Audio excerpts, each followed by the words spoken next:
Okay, it's spooky season again, and I thought I'd do another top 10 list. This time, top 10 vampire movies. And I found it very difficult to narrow it down to just 10, so there's going to be a lot of honorable mentions before I get to number one. But before we get started, I want to talk about the kind of vampire that I like to see. Because there's lots of different kinds. I mean, honestly, it's almost not even a subgenre anymore. There are enough vampire movies to be a full-fledged big genre? Dom genre?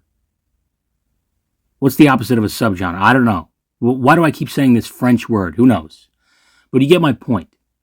There are lots of different kinds of vampire movies. But I tend to prefer the kind of vampire that looks a little bit more human, or at least can pass for it, as opposed to the Nosferatu type, which is just kind of monstrous. Not to say I don't like the Nosferatu movies, I do, but I tend to prefer a Dracula character to be more like he is in the official Dracula movies. Just personal preference.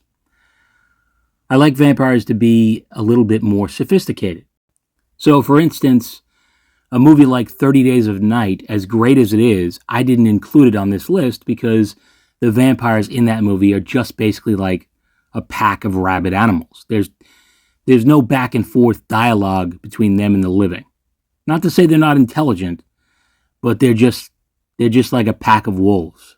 And I like vampires to be a little bit more nuanced than that. And I think they're scarier that way, to be honest. You know, if I see a horrendous mustache and a stinky-ass ball sack that I could smell before I even cross the drawbridge, you're not going to get me. I promise you. It's not going to happen. I wouldn't even be in this castle. You wouldn't even get me that far. So save your stinky ass Rasputin dick for Jonathan Harker because you're not getting me. But on the other hand, a vampire who is a little bit more sophisticated, a little suave, that might lure me in. Especially if we're talking about a hot female vampire. And if that's the case, forget it. Your boy is done. I mean, if I am confronted by a vampire that looks like this, it's over, Johnny. There's no hope for me. And you might be saying, Eddie, think of your life. And I would say, look, there is no reason to give me any more motivation to do this than I already have. It's happening. Yes, I see the teeth. We're going to work around them. You'll see. And that would be the last time you see me. And people would say, Eddie died doing what he loved. Almost getting laid. He died bleeding out while trying to have sex. As you do. So that to me is one of the reasons that the more human-looking vampires are scarier to me. Because I feel like they can give you more of a false sense of security just before they get you.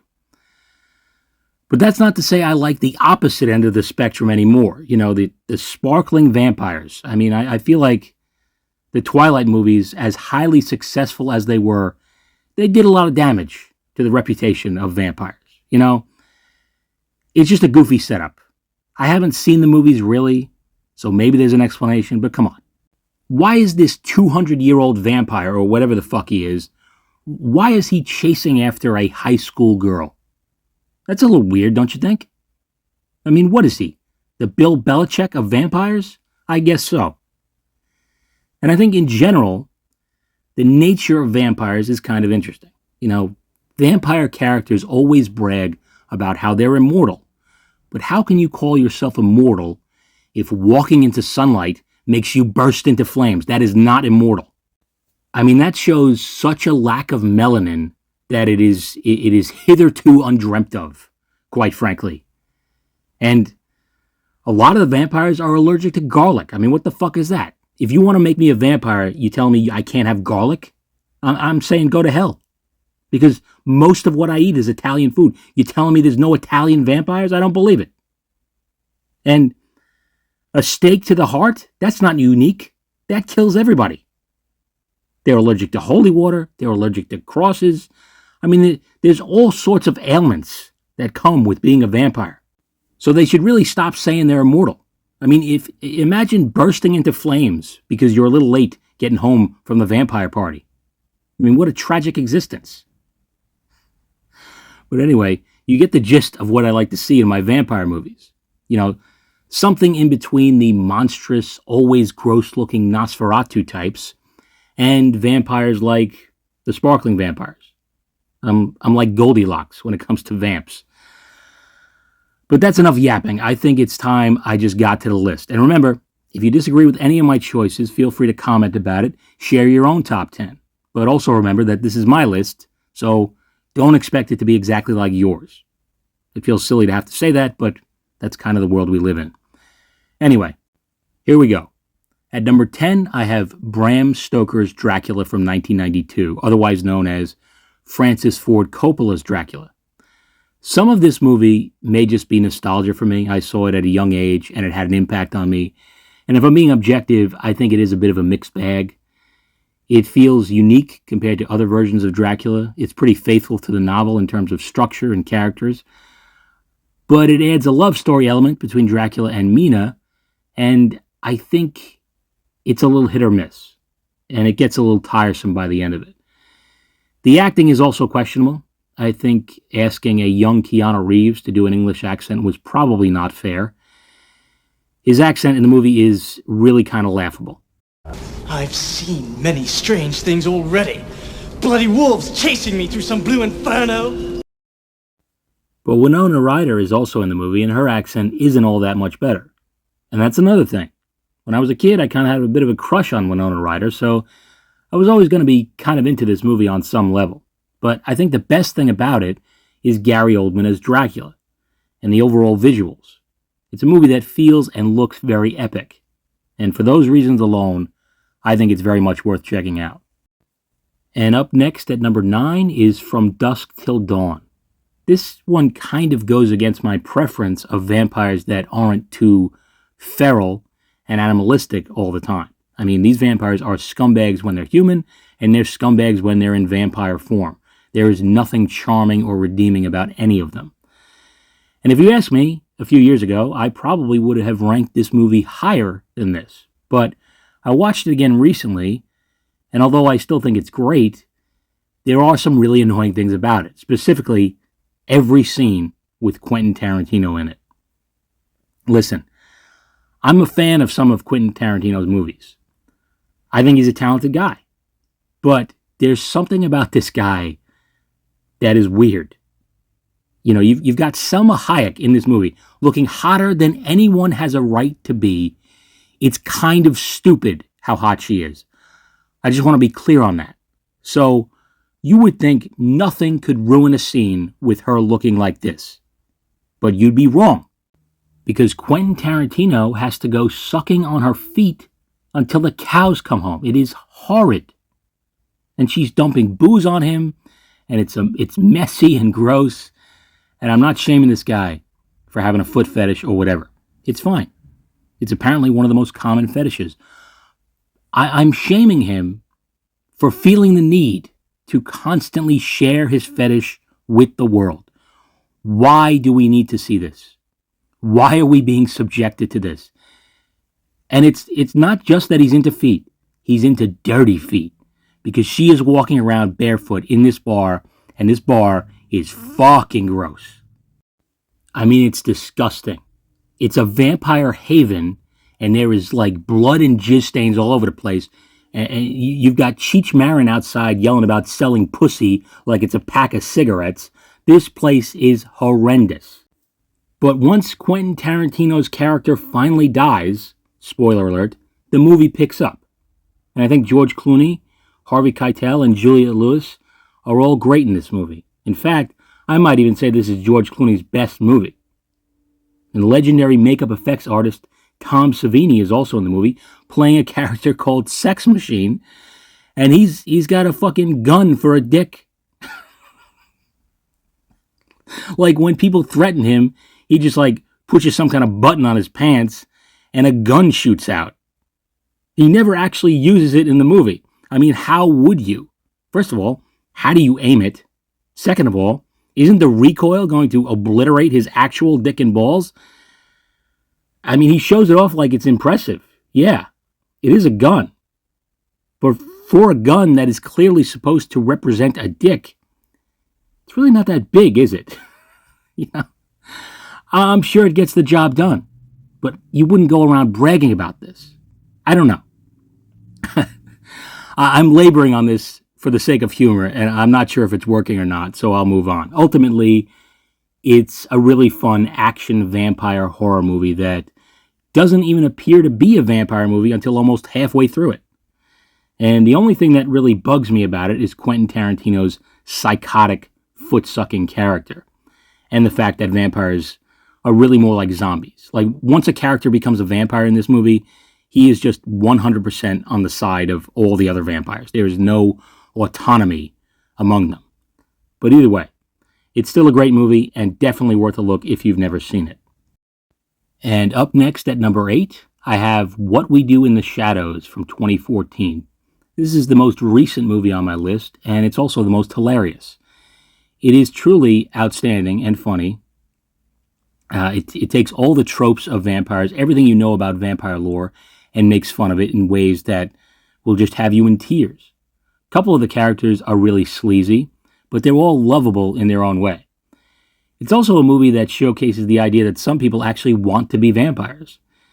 The character of Deacon takes on a familiar named Jackie, and she is just doing anything she can for him in the hopes that he will eventually turn her into a full-fledged vampire. She cleans up after him, and I think there's a scene where she does his laundry or something. It's like a vampire version of joining a fraternity. And she has to go through the initiation stage first. And Deacon is clearly just using her for these various mundane tasks that he has no interest in doing himself. It's just a really funny overall movie, and I haven't checked out the show on Hulu, although I hear that is also really funny as well. But if you've never seen the movie, you should definitely watch it. Even if you're watching this video for some reason and you don't even like vampires, this movie will still be entertaining to you. So give it a look. And at number 7, I have The Hunger from 1983. This movie, I think, is very underrated. You don't hear about it a lot. It's a very dark and atmospheric movie. It's also one of the few movies that centers around a female vampire. It's basically about a female vampire named Miriam, who is thousands of years old, and she promises her lovers the gift of eternal life. But she doesn't make them vampires like her. She gives them eternal life, but after a few hundred years or so, they begin to age rapidly, and they don't die. They just stay old and decrepit. And she keeps them locked away in coffins in her attic, trapped in a state of eternal decrepitude, alive, but eternally miserable. It's very dark. And the movie comes to a head when she takes on a new lover, a woman named Sarah, who is played by young Susan Sarandon. And these two have some pretty crazy lesbian vampire sex in the movie. And that alone should get you interested. David Bowie is also in the movie. Need I say more? Check it out if you've never seen it. I think you'll be pleasantly surprised to see a movie that is this transgressive from over 40 years ago. And at number 6, I don't think I could do a top 10 vampire movie list without including this movie. It is, of course, the original Dracula from 1931. You know, vampires wouldn't be such pop culture touchstones if it wasn't for this movie. I know the original Nosferatu predates it by almost 10 years, and that movie is great too, but I definitely think that Dracula is superior. Bela Lugosi sets the tone for what all vampire movies would be for the next several decades. It's a movie that is for sure dated, but it's also creepy and atmospheric. I'm not going to spend too much time on it, though. Just watch it if you've never seen it. It's an absolute classic. And the fact that it's still making top 10 lists 94 years after it was released kind of tells you all you need to know. And now we're into the top 5. At number 5, I have Life Force from 1985, directed by Tobe Hooper. It's a science fiction movie based on a book that was so creatively titled Space Vampires. And that's what it's basically about. Some astronauts come across a massive derelict structure, and they find 3 naked beings, humanoid in appearance, 1 woman and 2 men. And when they bring them back to Earth, the shit hits the fan. The lead vampire is a woman, and she is naked for like half the movie. She absorbs a lot of people, turns them into dried up raisins. How nice. It's also interesting to see a movie about a global threat that takes place somewhere other than the United States. This movie takes place mostly in London. And I think it's kind of cool to see how another country would deal with something like this. It also features Patrick Stewart in a small role, and he once confessed that he had his first on-screen kiss in this movie, and that kiss was with Steve Railsback. So, that's nice. It's not exactly highbrow, but it is fun, and it's a totally unique take on vampires that does not get enough love, in my opinion. Check it out. And at number 4, I have Interview with a Vampire from 1994. I think most people are well aware of this one. It's obviously based on a novel by Anne Rice, which I have not read, but from what I understand, the movie is considered to be a pretty faithful adaptation among fans of the book. But feel free to correct me if I'm wrong. Either way, I remember this being a big deal when it came out. Posters were everywhere, and I think in 1994, every woman from the ages of like 25 to about 65 was gooning over this movie. And a lot of men were too, because just about every hot guy in Hollywood was in this movie. I mean, if it's 1994 and Christian Slater is like the 4th hottest dude in your movie, you're probably going to sell some tickets. But beyond the surface level attraction, there's a pretty damn good movie here. It centers around a character named Louis, played by Brad Pitt, and he basically recounts his life story to a journalist played by Christian Slater. And when you're a vampire, your life story is going to be pretty interesting. But I think the real reason to watch this movie is Tom Cruise's character Lestat and his very toxic relationship with Louis. I mean, these two divas are always fighting about something. And that's another thing. The gay subtext is there in the movie, but from what I understand, it's much more explicit in the novel. But even in the movie, their relationship is very engaging. And I think all vampire movies are, at the very least, inherently bisexual to a certain extent.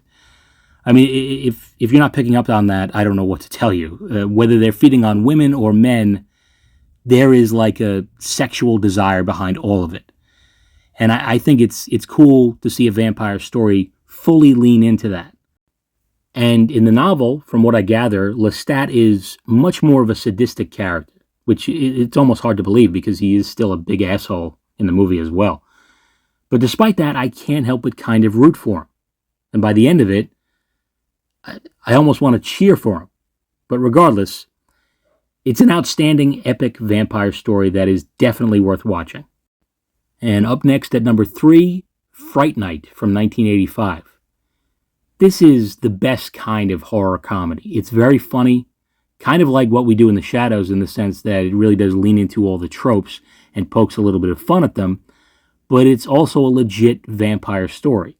It centers around a high school student named Charlie who discovers that his new neighbor is a vampire. And the neighbor is a character named Jerry Dandridge, and he is played by Chris Sarandon, who also happens to be Susan Sarandon's ex-husband. So there's kind of a lot of Sarandons in these vampire movies. And basically, it's just a movie that is, from top to bottom, fun to watch. If you've ever wanted to see Marcy Darcy from Married with Children play one of the creepiest looking creatures you've ever seen, then this is your movie. Roddy McDowall also plays an awesome character. He's basically a guy who plays a Professor Van Helsing type character on TV, and he is eventually recruited by Charlie to go after a real-life vampire, and the comedy ensues. There's also a character named Evil Ed, who I naturally gravitated towards. He's the kind of character who uses humor to cover up for his internalized pain and sorrow. Yes, very relatable indeed. Anyway, it's a great, hilarious 80s vampire movie, Fright Night. Check it out. There's also a remake that I actually think is kind of watchable, especially if you're a fan of Anton Yelchin. I would definitely try to make sure that you watch the original first, though. And at number 2, I have Near Dark from 1987. If you've ever wanted to see half the cast from James Cameron's Aliens in a movie where they play a bunch of vampires, then this is the movie for you. Lance Hendrickson, Bill Paxton, and Jeanette Goldstein all play vampires in this movie, and they are some of the coolest vampires, in my opinion. They basically just travel across the country, feeding on whoever they like or whoever tries to fuck with them. And these are not vampires who wrestle with the negative aspects of being vampires. There are no negatives to them. They love it. And everything they do feels like a celebration of just being a vampire. But things get a little hairy when one of their newest members, May, kind of falls for an outsider named Caleb, and she turns him into a vampire, but Caleb has a life that he'd like to keep living. And this creates a conflict, obviously. And although it is a great movie, there is a character that I find perpetually annoying throughout. I hate to criticize a character who is being played by a kid, but the character of Homer is very annoying to me. He's always bitching about how he is an elder vampire stuck in the body of a boy, which, yeah, I would imagine that sucks, no pun intended. But eventually, it would be nice if he could just shut the fuck up about it. At one point, he even says, "Do you have any idea what it's like to be a big man on the inside, but a small boy on the outside?" And Bill Paxton's character, Severin, just says, "Do you have any idea what it's like to hear about it every night?" And that's kind of how I feel as well. And I think the thought of a super old vampire stuck in the body of a kid has always been kind of horrifying. But I think it was handled a lot better in Interview with a Vampire. I think the character of Claudia is a much more nuanced and just better written overall. But Near Dark is a great movie. I won't say anything more about it. Just check it out if you've never seen it. Although that might be kind of difficult at the moment because I don't think it is streaming anywhere right now. But do what you got to do, if you know what I'm saying. And before we get to number one, I want to throw out a few honorable mentions, or in this case, horrible mentions. You get it? Spooky puns. And I have an absurd amount of movies I want to mention here, so I'm just going to run through it.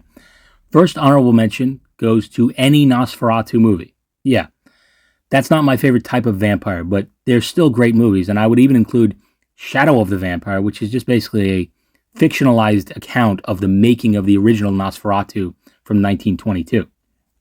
All great movies. Next up is Let the Right One In. This is a very creepy and disturbing Swedish film from 2008. I don't want to spoil it, but basically a young boy befriends a vampire who looks to be about his age, but of course, she is not. And it gets pretty unhinged from that point on. Check it out. And next is The Horror of Dracula from 1958. Christopher Lee plays Dracula, and it's basically just a more modernized, more brutal, and more stylized version of Dracula. Outstanding movie. Next honorable mention goes to Blade 1 and 2. What can you say about these movies? They're great. If anything, they're underrated.